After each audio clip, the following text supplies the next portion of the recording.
sabi ng kaibigan namin na si Jane, ay! Ano ba yung bulate? Ay, bulate!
Ayan, nandito na tayo ngayon sa bahay ni Jane. Hi, Jane! Hi, Tay! Ayan yung tatay ni Jane. Ano na nga po pangalan nyo, Tay? Juanito. Tay Juanito. Ayun. Tapos ito yung aming kaibigan na si Jane. Pinag-uusapan namin ngayon yung yung pag-aalaga ng kambing. So, first thing to do, bakod, Jane. So, ang masasabi mo, bakod muna. So, sa tingin mo, Jane, hindi na namin kailangan tanim. Hindi. So, yung existing na nandito. Pag madri ka Tsaka pag ganun po pala ang gusto nyo, wag na nating ipapower. Kasi papatayin ng power yung mga damo na yun na kailangan ng kambing. Pero Jane, di ba meron tayo yung mulberry? Yun talaga gusto ko paramihin yun. Maganda kasi Definitely gusto ng kambing yun. Di po ba ang kambing sabi ng mga veterinaryo, ang kinakain yan 113 na kailangan niyang makain sa maghapon. 5 kilo yan maghapon. Di po ba naikot siya ng Ang isa. ikot?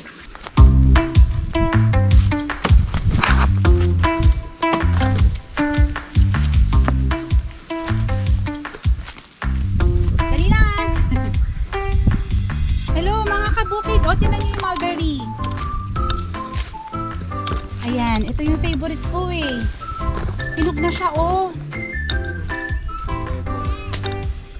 This is antioxidant daw. So this is very healthy sa katawan. Kaya gusto ko siyang, isang reason kung bakit gusto ko siyang paramihin. Other than pagkain ng kambing, pagkain ko din, pagkain namin. Ang dami niyang bunga. Hindi kinakain nila, Jane. Tikman mo.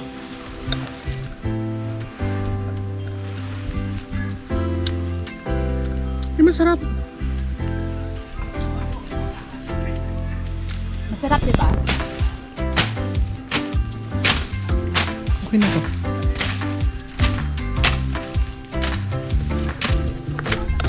Kailangan mag-harvest muna tayo bago anuhin. Check mo anong pandan mo. Lalagyan. Hindi ko expected to Itong mulberry na to, nabuwal to nung bagyong Ulysses. So kung mataas na to dapat Ayun pa yung isa Ang dami bunga! Nakakatuwa! Hindi na ba kinakain yan? So nabuwal itong puno na to kaya ano siya, humiga. Pero still buhay pa naman siya. Punta tayo dito.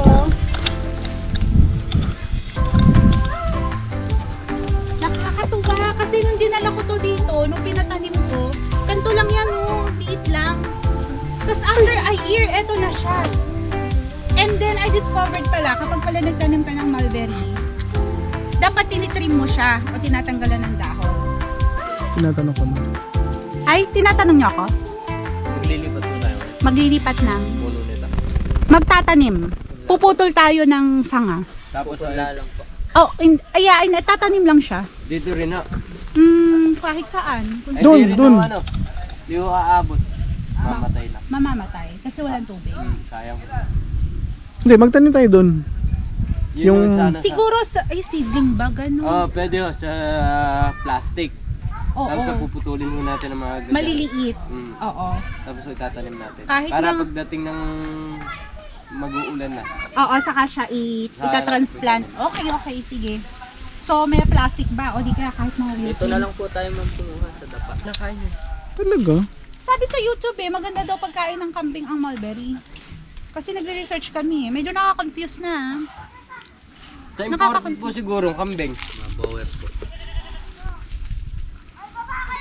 Masailan naman kasing alagaan yun. Tingnan natin. Pero, anyway, hindi naman masasayang yung tanim na to kasi Pwede ho yan, igigilid sa bakod. Yan ho kakapitan ng bakod.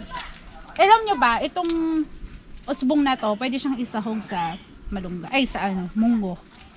Ginisang munggo. Pagkain siya talaga. Mga kabukid, finally, natupad na din yung pangarap kong mag-harvest ng mulberry. Kasi, nung nandun pa kami sa apartment, nagre-rent pa kami ng apartment, nakatanim lang siya kasi sa Wilkins. So, hindi siya lumalaki. So, ngayon, nung nilipat namin dito sa farm, eto na siya, oh. Ang dami, oh. Sarap to. Yan. Ang saya. I'm proud of myself. Magbebenta ka ba uli na kambing? Buntis po, sir. Hindi ka ako pag magbebenta ka, sa akin mo na ibenta. Meron po doon na. May inahin. Dito ka magpahanap. Sa kanya to, magaganda yung kambing doon. Buntis na po. Mabibili nyo 5,000 lang. Eh di panalo na kayo doon. Panalo na yun, oo. Tapos mga anak siya, dalawa. Kaya lang, babakuran ko muna kasi para hindi yung mga lalaki. Eh isang araw po i-check ko kayo, may binibenta ron, 10 Dapat dalawang magpabili inahin, na kayo. Kahit 10 lang. patali lang muna ng konti riyan. Para naman. May chat si mama. Ala, sayang yun. Hindi, kaya lang wala pa kasing ano eh. Hindi, kahit Hindi, pwede itali muna yun eh. O pwede. Kasi pagka nakabili ka na saka hahanap ko, mahal na. Kaya nga eh. Yun nga. Oh, paano pa nga ano? Sige Jane, pag meron, sabihan mo ako. Babalik kami dun sa puno ng mulberry. Kukuha na kami ng mga sanga na po pwedeng gawing pagpaparami.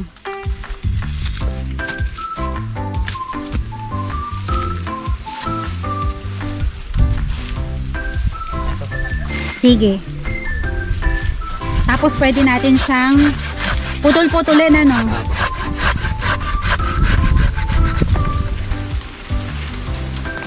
Kasya na ba yan? Kukuha pa po. Kuha pa.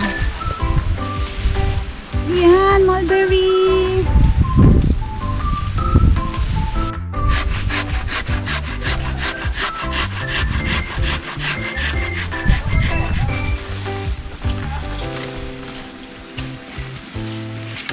Yan.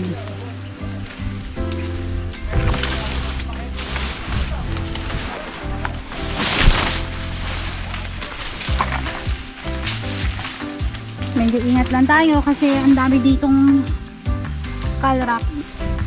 Hindi na po. Pag-iwa ko ng seedling ito. Tingnan ako ng seedling mo na malaki na. Lipat ko dito. Pero ito, taniman mo na.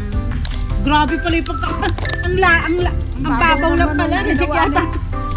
Ginawa naman, mamaya. Reject yata yung mga gawa. Ano nagmamainam akong kabukid. Paano naka-record dyan? Naka-record. Ihilang ako. Kaya ulitin to ng anak mo mamaya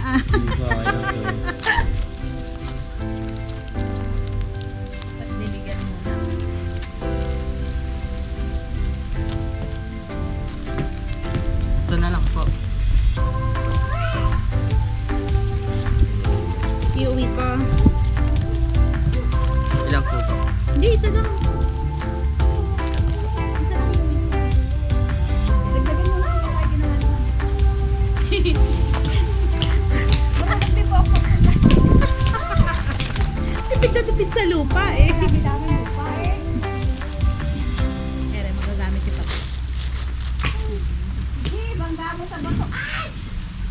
ka ba? Binagkat sa bato. Jane, maganda din daw sa mga halaman yung sunog na ipa. Siguro po yung bato. Kamalas naman.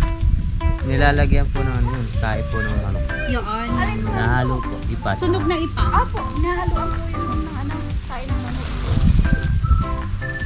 Pero ma'am, mainit po yun sa ano. Mainit. Kasi po, Naano lang po yun. kaya gumagawa sila nun ma'am. Kasi ala silang magandang lupang. Ano, mahal po kasi yan. okay. So yun po mura. Ginagawa 10 nilang piso isang pataba rin. sako.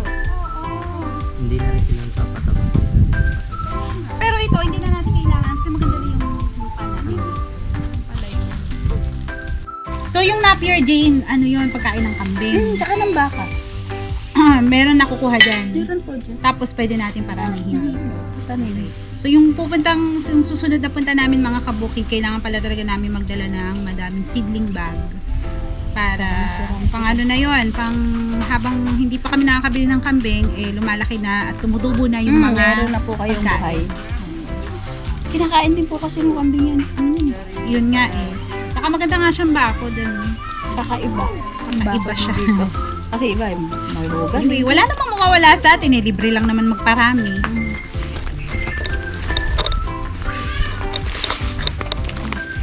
Meron kasi Ayusin ko na. Siya mo dito kay Max. galo. Matatanggal yung ano.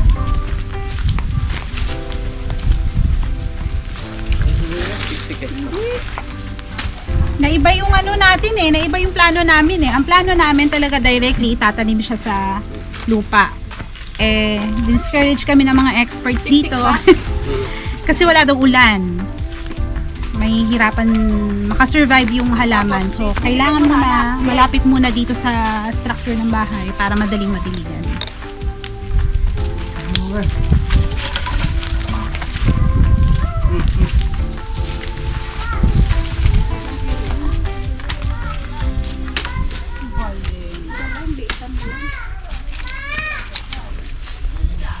Okay, mga kabukid, kung mapapansin ninyo dito sa lugar namin dito sa farm, mapakadami nyo makikita mga bato na ganito. Kasi ito, this is still part of the biyak na bato daw. Pero aside from this, mga malalaking bato na ganito, meron din tayong makikitang mga skull rock, kung tawagin. Ito. Ang napakadami na to dito na parang hindi sila nauubos. Sabi ng kaibigan namin na si Jane, ay! Ano ba yung bulate? Bulate! Ayan o! Ang laki!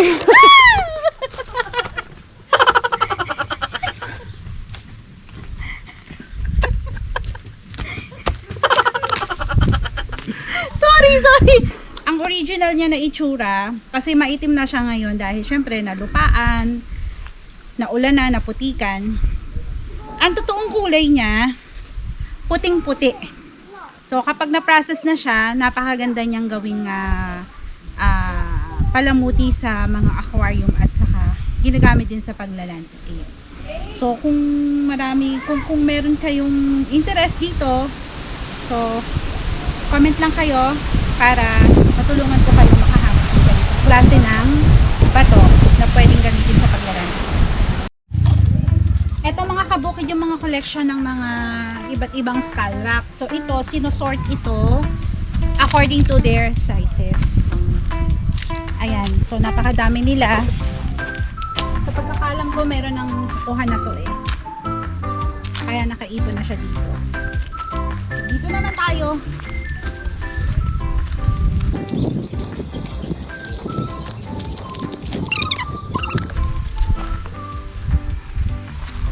Hindi mo siya maibubuhal, napakabigat. Hindi ko alam pa paano nila natangay ito dito. So dito, ito yung part pa rin ng property namin, pero pinakasuyuan lang muna kami ni Jane na ilalagay daw muna nila dito yung mga skull rock.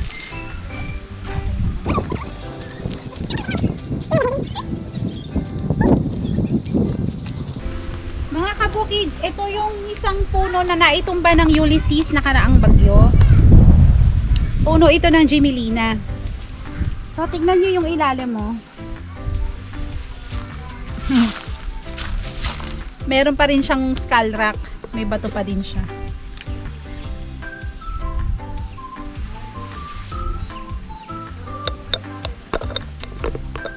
Ang puti ng bato, oh. Pero kahit na napakadaming skull rock sa ibabaw at sa ilalim ng lupa, yung quality o yung type ng soil dito, ang ganda-ganda. Pero di naman siya nakaka-apekto sa mga halaman. Even yun nga yung puno, tinan niyo. Kasi hindi naman siya durog-durog. Malalaki naman siya. Maganda pa rin yung quality ng soil. Ang galit sa araw. Okay, gusto ko lang i-share sa inyo yung pinipare ni Jane. Hi, Jane! Thank you! Thank you sa, ano to, kalderetang bibe. Ano ito? Tokat baboy. Ginulayang mais. Bulang lang to, Jane. Yan. Saka si Bear. Hi, Bear. Thank you, Jane. Napaka-special lagi ng piniprepare ni Jane pag pumupunta kami dito. Uyo. Tinola nga lang, masarap na eh. Kaya nga, saka yung ano, yung pakbet, no, yung mga anis. Nung time na yun, mura pa gulay eh. Ay, bakit to? Sarap ng ano, gulay ng ano. Ayan, Ito lang kain ang muna problema tayo. sa itik eh. Oo, yan mga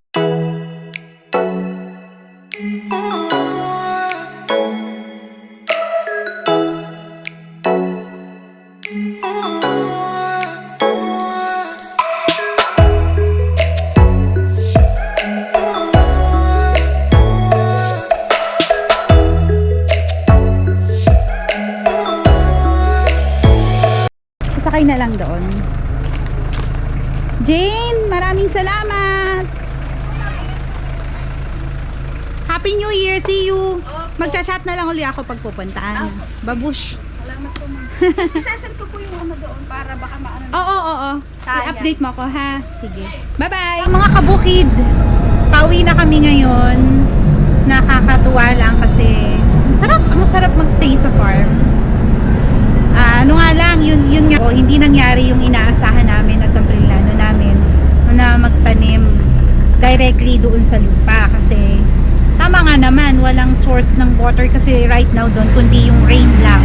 Eh wala namang ulan ngayon kaya mas maganda, nasa seedling bag lang siya para pag dumating na yung tag-ulan, may water na magdidilig doon sa lupa, madali nang makaka-recover o tutubo yung mga mulberry saka yung malunggay. But anyway, very productive yung nangyari ngayon kasi although mabagal ang usad, nakapagpatanim lang kami ngayon na konti, 30 seedlings lang, 30 seedling bags lang, pero ang importante umuusad siya, di ba mga kabukid? Mga kabukid, pauwi namin, nadaan kami dito sa tulay na to. Look, ang daming tao. Hindi ko alam kung ano yung pangalan ng lugar na to eh. Pero siguro kapag siyang ulit na bago na bati. Ang daming tao naliligo. Siguro pwede ako magtanong kung ano pangalan ng bati. Di pa tayo sa kabila.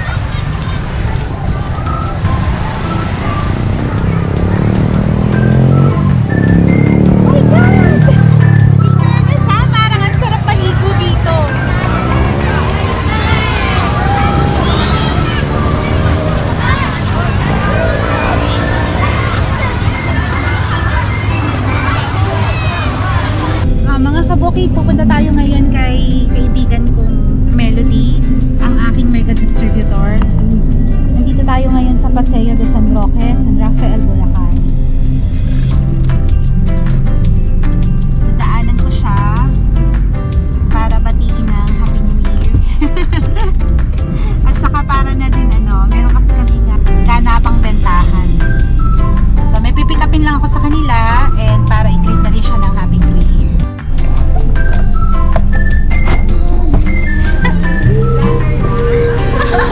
Ayan na, aking may ka-distributor. Kaway-kaway. So, nandito kami ngayon. Bawal muna. I am so dirty.